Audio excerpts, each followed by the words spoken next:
ভাই রে ভাই, কি আর বলবো, ঢাকা চিড়িয়াখানা যেন শুধু একটা চিড়িয়াখানা নয়, ইহা মস্ত বড় একটা যুদ্ধক্ষেত্র। এখানে গেলে প্রতিনিয়ত পায়ের সঙ্গে যুদ্ধ করতে হয়, এক পশু দেখে আর এক পশুর কাছে পৌঁছানোর যুদ্ধ। যারা এখনো ঢাকা চিড়িয়াখানা দেখেননি তারা আজকে দেখে নিতে পারেন আমার এই ভিডিওর মাধ্যমে এক ঝলকে। আর যারা যারা কিনা চিড়িয়াখানা দেখতে যেতে চান তাদের জন্য রয়েছে কিছু টিপস। হ্যালো এভরিওয়ান, আসসালামু আলাইকুম। কি অবস্থা সবার? সবাই কেমন আছেন? আশা করছি সবাই ভালো আছেন। আলহামদুলিল্লাহ, আমরাও কিন্তু বেশ ভালো আছি। আমার আজকের এই ভিডিওটি কিন্তু কয়েক মাস আগের, তখন কিন্তু প্রচুর পরিমাণে গরম ছিল।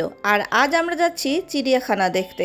আর আমরা কিন্তু এখানে একা একা ঘুরতে যাইনি, কারণ এইসব জায়গায় একা একা ঘুরতে গেলে আমার মনে হয় তেমন মজাই হয় না। তো আমার বড় বোন, তার বাচ্চা কাচ্চা এবং আমার দুলাভাই, আমরা সবাই মিলে কিন্তু চিড়িয়াখানা ঘুরতে গিয়েছিলাম। আর এই তো দেখেন, আমরা কিন্তু এখন চিড়িয়াখানায় পৌঁছে গিয়েছি। চিড়িয়াখানায় এসেই কিন্তু গেটের মধ্যে অনেক ধরনের ফুলের দোকান ছিল, তো সেখানে কিছু কেনার জন্য দামাদামি করলাম, কিন্তু ভাইরে ভাই এত পরিমাণে দাম, তাই কিছুই কিনলাম না। তো শেষমেশ দেখতে পাচ্ছেন আমরা কিন্তু চিড়িয়াখানার ভিতরে ঢুকে গেছি। আর শুরুতেই এসে আমরা কিন্তু এখানে বানর দেখছিলাম। তো প্রথমেই কিন্তু ভিতরে ঢুকেই আশেপাশে কয়েকটা প্রাণী আপনারা দেখতে পারবেন। তারপর কিন্তু আস্তে আস্তে যতই ভিতরে যাবেন বাড়তে থাকবে দূরত্ব।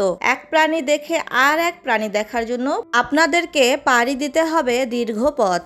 আর এখানে যেতে হলে অবশ্যই কিন্তু একটা কথা মাথায় রাখতে হবে, এখানে কিন্তু কোনোভাবেই হাই হিল পরে যাওয়া যাবে না। আর আপনি যদি ভুলেও সেটা করেন তাহলে আপনার পায়ে পড়ে যেতে পারে কোল বালিশের মতো বড় বড় ফোসকা। তো চিড়িয়াখানায় যাওয়ার পর অনেক প্রাণী দেখা হলো। তারপর বাচ্চারা বায়না করছিল যে তারা বাঘ দেখবে। তো অবশেষে অনেকক্ষণ হাঁটার পর বাঘ মামার দেখা পেলাম। তো দেখতে পাচ্ছেন বাচ্চারা কিন্তু বাঘ দেখতে পেয়ে মহা খুশি। বাঘ দেখা শেষ হলে তারপরে দেখে নিলাম ভাল্লুক। ভাল্লুক দেখার পর তারপর আমরা দেখে নিলাম সিংহ। আর এই সময়টা কিন্তু সবাই দুপুরবেলা ভাত ঘুম দিচ্ছিল, সবাই খাওয়া দাওয়া করে একটু ঘুমিয়ে নিচ্ছিল, জিরিয়ে নিচ্ছিল আর কি। আর এই তো দেখেন এখানে আমার মেয়ে উট পাখি দেখছিল বসে বসে, সেটা একদম কাছেই দাঁড়িয়েছিল। আর এখানে যেতে হলে কিন্তু অবশ্যই একটু সময় হাতে নিয়ে যাবেন, কারণ এখানে অনেক বড় এরিয়া, এটা পুরোটা ঘুরে দেখতে গেলে আপনার অনেক সময়ের দরকার আছে।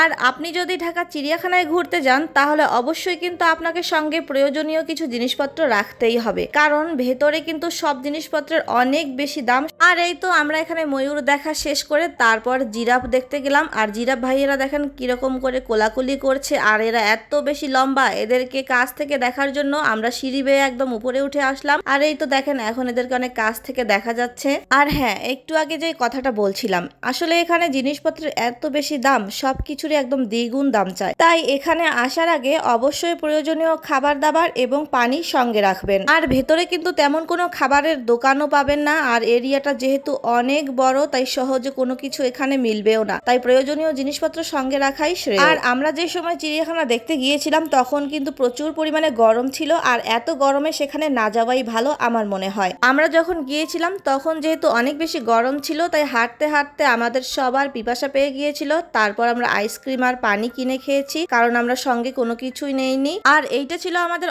অনেক বড় ভুল, কারণ এই সামান্য জিনিসগুলো আমাদেরকে চড়া দাম দিয়ে কিনে খেতে হয়েছে। তো তারপর আমরা একটু জিরিয়ে নিয়েছি সবাই মিলে, আবারও হাঁটা শুরু করে দিয়েছি। সবকিছু দেখে শেষ করতে হবে, কিন্তু তারপরেও এত বড় এরিয়া আমরা কিন্তু সব দেখতে পারিনি। অনেক প্রাণী আমাদের দেখা বাদ পড়ে গিয়েছিল, খুঁজতে খুঁজতে একদম হয়রান হয়ে যাওয়ার অবস্থা। আর এই যে দেখুন আমার মেয়ের অবস্থা, সে এতটাই ক্লান্ত হয়ে গেছে যে রাস্তার মাঝখানে বসে পড়েছে, আর সবাই তার দিকে তাকাচ্ছিল। সবাই ভাবছিল এই কোন অসহায় বাচ্চা রাস্তার মাঝখানে বসে পড়েছে। ভেতরে কিন্তু আমরা হরিণ কোনোভাবেই খুঁজে পাইনি, কারণ বাচ্চারা যেহেতু হরিণ পছন্দ করে, তারা হরিণ দেখার বায়না করছিল। তো শেষমেশ যখন চিড়িয়াখানা থেকে বের হচ্ছিলাম তারপর দেখলাম যে সাইডে হরিণ রয়েছে। তারপর আমরা সবাই মিলে হরিণ দেখলাম, একটু ভিডিও করলাম। আর এই যে দেখেন গেটের মধ্যে একটা মহিলা সবাইকে সার্চ করছিল, কারণ তার নাকি ফোন হারিয়ে গিয়েছে। তো এখানে আসলে অবশ্যই একটু সাবধানে চলাফেরা করবেন, নিজের প্রয়োজনীয় জিনিসপত্র সাবধানে রাখবেন। তো আজকের ভিডিওটি এখানে শেষ করছি। আল্লাহ হাফেজ।